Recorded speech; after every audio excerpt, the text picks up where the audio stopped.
question is the motion on deputy speakers, I think, to be moved formally. Thank you to the Leader of the House. The question is the motion on deputy speakers. As many as are there opinion say aye. Aye. At the contrary, no. I think the ayes have it. The ayes have it. Order. Point of order, Charlotte Leslie. Point of order, Mr. Speaker. The honourable members for Worsley and Eccles South, Walsall South, West Lancashire and Easington raised points of order yesterday on my Prime Minister's question about the Health Select Committee. I was not given prior warning of this. Can you confirm that it was in order for me to raise the issue of the Health Select Committee's publicly minuted decision? Charlotte Leslie. Thank you, Mr. Speaker. Publicly minuted decision not to prepare a report on NHS public expenditure. Secondly, I have not been referred for any investigation, as was claimed last night. Can you advise me on how I might put this false information straight? Order.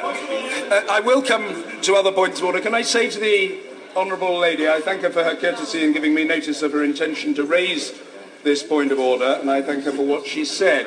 I know she won't take it amiss if I say that although her point of order contained an inquiry as to how she could put the matter straight, I think that she has found her own salvation.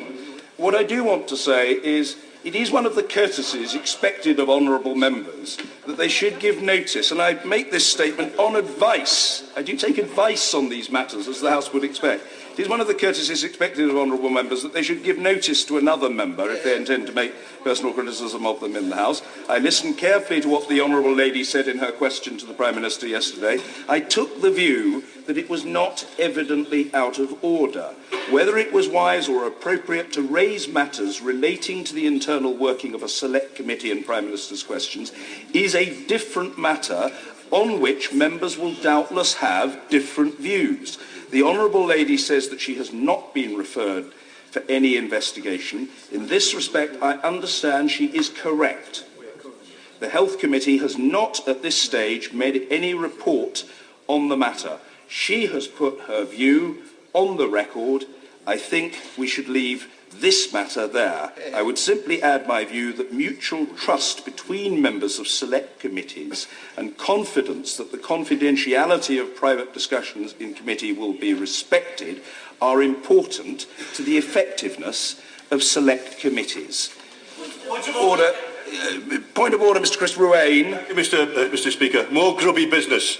On November the 4th, Mr. Speaker, I tabled a question asking for how much money was spent on social housing in each of the past 15 years. It was answered today, nearly 5 months late, and it showed there'd been a 75% decrease in the spending on social housing over the past 5 years. Was this a good day to bury bad news? And can the Speaker investigate why it has taken 5 months to answer that question?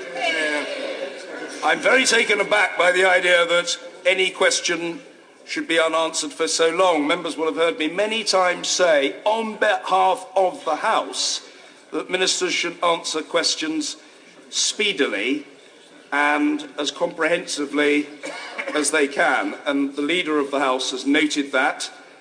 I think probably a nod of assent from the Government Chief Whip will suffice to acknowledge the point on his part, and I thank him for that, and we'll hope to secure an improvement in the next Parliament. Point of order, Valerie Vaz.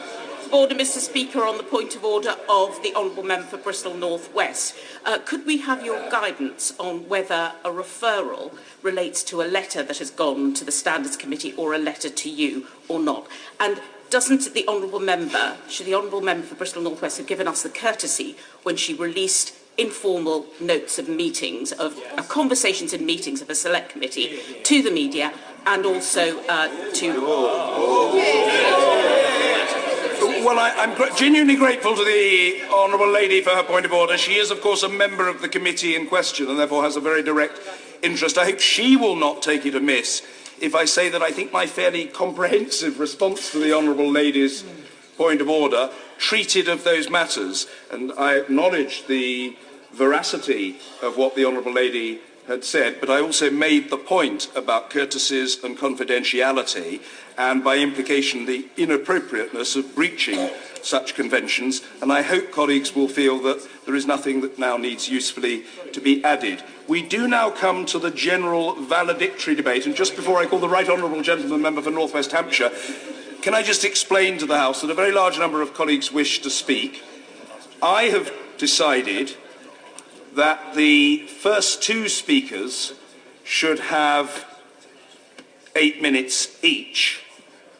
I hope that that is considered acceptable by the House, and of course there is scope for interventions which would add to that 8 minutes, but thereafter the limit will have to be tighter.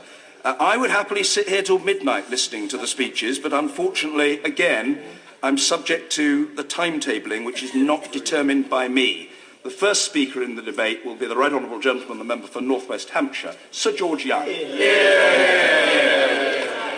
Mr. Speaker, I'm very grateful to the Backbench Business Committee for allocating time for this debate.